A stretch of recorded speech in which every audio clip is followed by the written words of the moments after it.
ബിസ്മില്ലാഹിർ റഹ്മാനിർ റഹീം. പാഠം 1 ഇസ്ലാം കാര്യങ്ങളാണ്.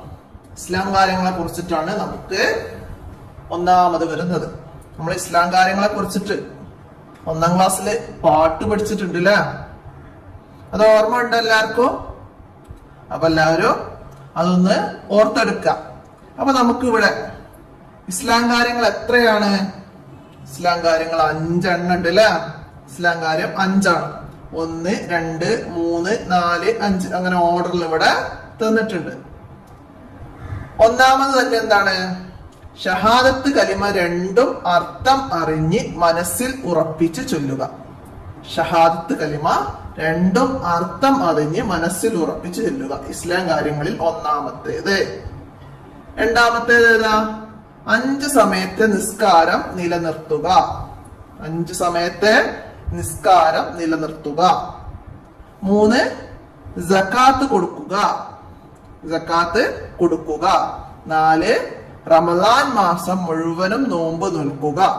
4ാമത്തത് റമളാൻ മാസം മുഴുവനും നോമ്പ് നോൽക്കുക. 5 ഹജ്ജ് ചെയ്യുക.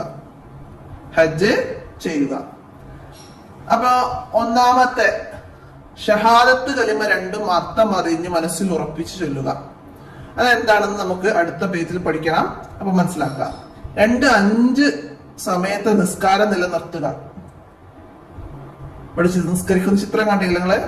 5 നേരാണ് നമുക്ക് നിസ്കാരം ഉള്ളത്. ഫർള് നിസ്കാരങ്ങൾ ളുഹർ, അസ്ർ, മഗ്രിബ്, ഇശാ, സുബ്ഹ് ഈ 5 നേരത്തെ നിസ്കാരവും മുടങ്ങാതെ നിലനിർത്തണം. അത് ഇസ്ലാം കാര്യങ്ങളിൽ രണ്ടാമത്തേതാണ്. 3 എന്താണ്? സകാത്ത് കൊടുക്കുക. എന്താണ് സകാത്ത്? നമ്മുടെ സമ്പത്തിൽ നിന്ന്